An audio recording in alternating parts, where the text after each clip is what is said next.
Aloha everybody, what is really good? Today is September 2nd, 2019 and we got another RuneScape update for y'all. Today we see a big change to the mobile client, so without any further ado, let's jump right into it. Let's go!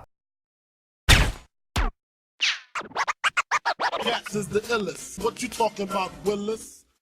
Alright guys, so for this week, Jagex has opted to trade in their usual patches and changes to work on mobile in a big way. So, let's jump into what has been changed. First and foremost, the UI has had a drastic overhaul. Keep in mind that this is only beta and all the changes that you'll hear in this can be changed based on player feedback, so do give Jagex your thoughts on what's been changed with today's update. So you can see here the brand new home menu has been decluttered and you got really large buttons. Considering it's a mobile screen, you can see everything readily available here, which should make navigating the home menu far easier. Next up in game, you're gonna see obviously that the UI itself is just fully decluttered. There's new locations for various different things, and there's a pointer when you click on anywhere in the game, indicate where you've clicked, and various other, player facing visual upgrades. Again, give your feedback, keep in touch on the forums, Discord, or Reddit to help shape this into the best update that you would expect out of RuneScape Mobile. Next up, moving on to some features that have been upgraded with this. Keep in mind that not only does this affect in a lot of ways mobile, but also the desktop client going forward. So first and foremost, we have the buff bar. Now the buff bar changes was teased back in June and was expanded on and incorporated in some of the feedback into the design from the players. Now the biggest change is that the buffs and debuffs can now be prioritized according to their importance. On mobile there's only room for 4 buffs and debuffs, so they wanted to make sure that the icons that are most important and relevant to the players were the ones that you show. On desktop you can display up to 50 buffs and debuffs. You'll also notice that the buff bar can no longer be dragged into position. You can still change the position of the buff bar via the edit mode in the options menu, however. And also, to celebrate the new buff bar changes, they've given everyone 3 new action bars. These bars are tied to your account, so they'll be available for both desktop and mobile versions of the game. Moving on to combat abilities, they've added lesser versions of some of the basic abilities, so players can build full rotations when they're just starting out in the game. To reflect the new naming convention, mutated abilities have actually had their names changed to greater abilities. An eat food ability has been added to the Constitution skill book, which will consume the first item of food in the player's backpack. Use this with caution.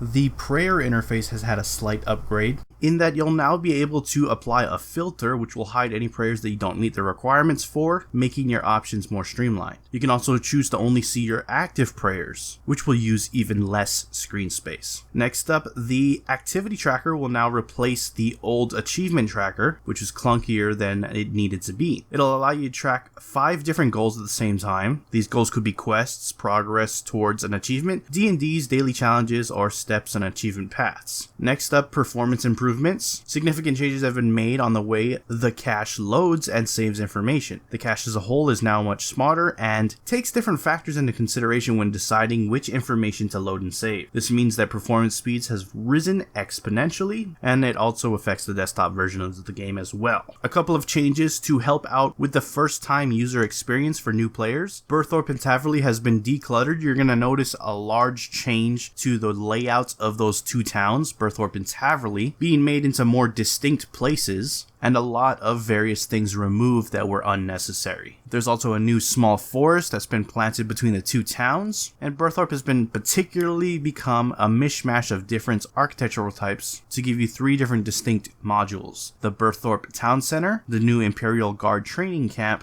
with the Berthorpe Castle, and the Troll War Zone. Animals around Berthorpe have also been graphically updated, the wolves have withdrawn, and various other changes. The number of the skill tutors in both of the towns has been reduced, and those that have been removed have placed in the more appropriate areas. For example, the construction one now hangs in Remington House Portal, and in other cases some tutors have been combined to help out with multiple skills. Tutor shops have been cleaned up, and tutors will no longer provide their own challenges, which gave no rewards. Another major change is that the path system has been replaced with the achievement paths. Upon leaving Tutorial Island, new players will be directed to Turiel, who will give them tasks which place their skills on the island into context of a wider game. These tasks will gradually ramp up in difficulty until the player is equipped with knowledge they need to fully experience what RuneScape has to offer. Trolls also in the Berthorpe Cave can now hit harder and are a bit more tough to encourage new players to properly prepare for fighting them. On top of this, Ashdale Tutorial has been completely removed from the game. Players trapped there will be bumped to Berthorpe Lodestone upon their next login. In addition, any dialogue referencing the Ashdale tutorial has been removed. If you're curious about how to start the quest A Shadow over Ashdale, Gudrick is now moved to Port Sarum, where he'll be available for all your questing needs. Next up, I get asked this a ton of times, and that is when iOS beta is going to come out. Unfortunately, they do not say exactly when, but good progress has been made towards iOS. There's still a little bit more work to do before they can present the beta for us, but stay tuned for the next mobile update, which seems like when we can expect iOS. Hopefully it's just right around the corner. Again, I don't have an exact date, but it looks like the next mobile update is when iOS is going to finally be available for mobile. And finally, we're going to move on over to the patch notes, which is just a small amount of patch notes for the mobile portion of the game, so let's just jump right into it. Made text positioning changes on the name of your character interface, changed the visual appearance of the currency pop-up in the inventory, made the close button bigger on Treasure Hunter. They've also made text use the correct color skin on the following interfaces: Treasure Hunter, Name Your Character, Hero Summary tab, Upgrade and Extras, Bond interface, Invention Materials, Currency, POF Storm Barn, made the close button on all modules bigger, made some interface widescreen to improve appearance on mobile, updated lots of interfaces to use the correct skin, improved the look of Have You Played RuneScape Before interface, improved the performance of the world map, fixed an issue with keybinds not setting properly, improved how interfaces handle on tablets, improved the appearance of Choose a Tool interface, and finally fixed a few bugs to quick prayers. That is it for your patch notes. Links to everything discussed in this video will be down in the description below. Head on over there to do so. If you enjoyed the video, hit that like button. If you're not subscribed yet, you want to stay up to date on all things RuneScape related, then hit that subscribe button. Anyways, I appreciate you guys watching. I am out. Aloha.